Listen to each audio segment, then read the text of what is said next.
کے بیٹے بھی ہیں. کوئی یہ نہ کہے کہ رسول کا بھائی نہیں تھا, کوئی یہ نہ کہے کہ رسول کے بیٹے نہیں تھے. رسول کے بھائی بھی ہیں, بیٹے بھی ہیں, اور یہی سبب تھا قبلہ. گھبرا تو نہیں گے؟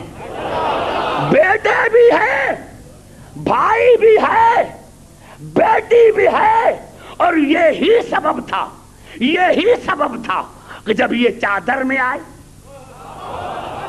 جب یہ چادر میں آئے تو جبرائیل نے پوچھا کون ہے چادر میں, تو اللہ نے کیا کہا, ہم فاطمہ, چادر میں ہے فاطمہ, وَأَبُوهَا, اس کا باپ, وَبَعْلُهَا, اس کا شوہر, وَبَنُوهَا, اس کے بیٹی. یا اللہ, یا اللہ, تو یہ کہہ رہا ہے کہ میرا رسول ابراہیم سے زیادہ غیرت مند ہے, اور انا اغیر من ابراہیم, اور میں ابراہیم سے زیادہ غیرت مند ہوں. یا اللہ, اتنا غیرت مند, اور نام لے رہا ہے بطول کا. تعارف کراتے رسول سے کہ یہ رسول ہے, اس کی بیٹی, اس کا داماد, اس کے بیٹے. اللہ نے کہا عبدالحکیم خاموش رہو, میری ذات عین علم ہے. اگر میں کہتا یہ رسول اس کا داماد, تو آج رسول کے لاکھوں داماد بن جاتے, کیونکہ نام نہیں ہے, نام نہیں ہے. اس کی بیٹی تو آج کتنی بیٹیاں بن جاتی. اسی لیے میں نے مرکز بنایا فاطمہ کو. نہیں, میں نہیں سمجھا سکا, پھر سمجھو. یا اللہ, جب تعارف کیا جاتا ہے تو گاؤں کا کسی رئیس کے نام سے, قبیلے کا کسی سردار کے نام سے, تو شاید اللہ جواب دے عبدالحکیم یہاں تو سارے سردار ہیں, میں کس کا نام لوں, یہاں تو سارے سردار ہیں. ایک سید الانبیاء, ایک سید الاوصیاء, دونوں سید شباب اہل الجنہ, وہ سیدۃ النساء العالمین. یہاں تو پانچوں سردار ہیں, یہاں تو سارے سردار ہیں. نعرہ حیدری, میں کس کا نام لوں, کس کا نام لوں, یہاں سارے سردار ہیں. عبدالحکیم, میں نے بطول کا نام اسی لیے لیا کہ بطول امامت اور نبوت کا مرکز ہے. بطول امامت اور نبوت کا مرکز ہے, مرکز. اور میں ہمیشہ کے لیے خدا جھگڑا ختم کرانا چاہتا ہوں, کیونکہ بطول کے صرف 3 رشتے ہیں. بطول کے صرف 3 رشتے ہیں, شوہر, بیٹے, باپ. چادر میں آئی تو 3 رشتے, مباہلے میں گئی تو 3 رشتے, مباہلے میں گئی تو 3 رشتے.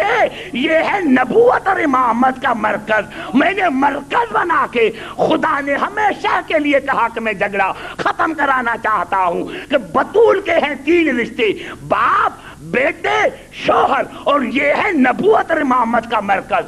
عبدالحکیم, اگر رسول دنیا سے چلا جائے تو امامت کے معاملے میں جھگڑا نہ کرو. جو بھی دعویٰ کرے اسی سے پوچھو کہ تمہارا بطول سے رشتہ کیا ہے.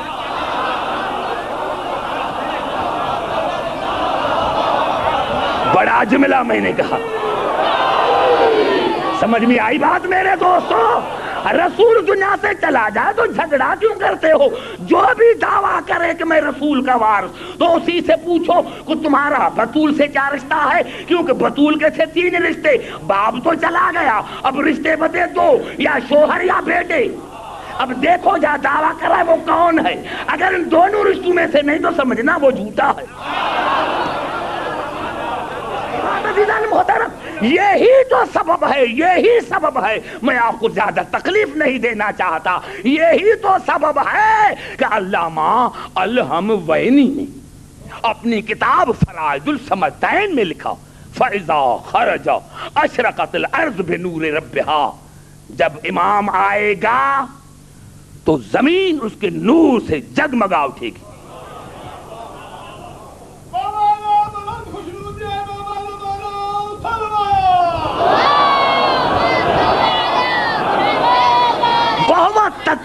لہو ارض، زمین اس کے پاس سمٹ کر آئے گی.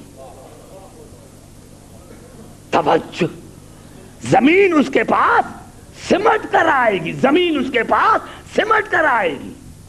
اور آواز آئے گا ہاذا وارث رسول اللہ، ہاذا وارث رسول اللہ.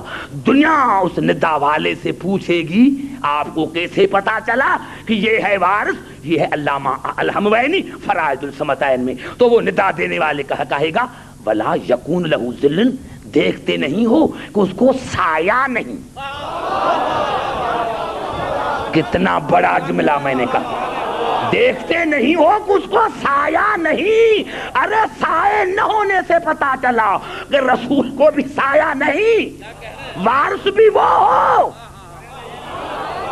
جس کو سایہ نہ ہو. ارے میں کیا کروں؟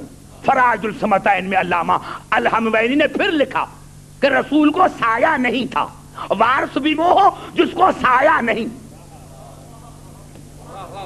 گھبرا تو نہیں گئے؟ رسول کو سایہ نہیں، وارث کا بھی سایہ نہیں. اب قبلہ لکھتے ہیں کہ اللہ نے رسول کو سایہ کیوں نہیں دیا؟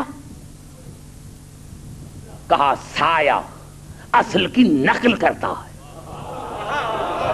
سارے بات کرو تو آگے چلو. کتنا بڑا جملہ میں کہہ رہا ہوں. سایہ نقل کرتا ہے اصل کی، اور کبھی برابری کرتا ہے. سورج دوپہر کو آیا تو برابری کرتا ہے، کبھی آگے چلتا ہے، کبھی پیچھے چلتا ہے، کبھی برابری کرتا ہے. جھکو تو سایہ بھی جھکتا ہے، چلو تو سایہ بھی چلتا ہے. علامہ الحموی نے لکھا اللہ نے یہ بھی گوارا نہ کیا کہ سایہ رسول کا برابری کرے. اس سے زیادہ میں کیا کہوں؟ ارے جب رسول کا سایہ رسول جیسا نہیں تو تم رسول جیسے کیسے؟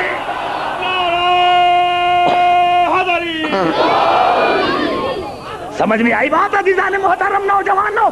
اب دوسرا اس نے سبب قبلہ لکھا کہ اگر رسول کو سایہ ہوتا تو ہو سکتا ہے کہ کبھی صحابوں کا پاؤں سائے پر آ جائے. اللہ نے یہ گوارا نہ کیا. اللہ نے یہ گوارا نہ کیا کہ کسی صحابی کا پاؤں رسول کے سائے پر پڑے. ابھی بھی تمہیں پتہ نہ چلا کہ اصحاب میں اور اہل بیت میں کیا فرق ہے؟ ارے اصحاب وہ ہوتا ہے جس کے پاؤں سائے پر نہ پڑے، اور اہل بیت وہ ہوتے ہیں جن کے پاؤں مہر نبوت پر.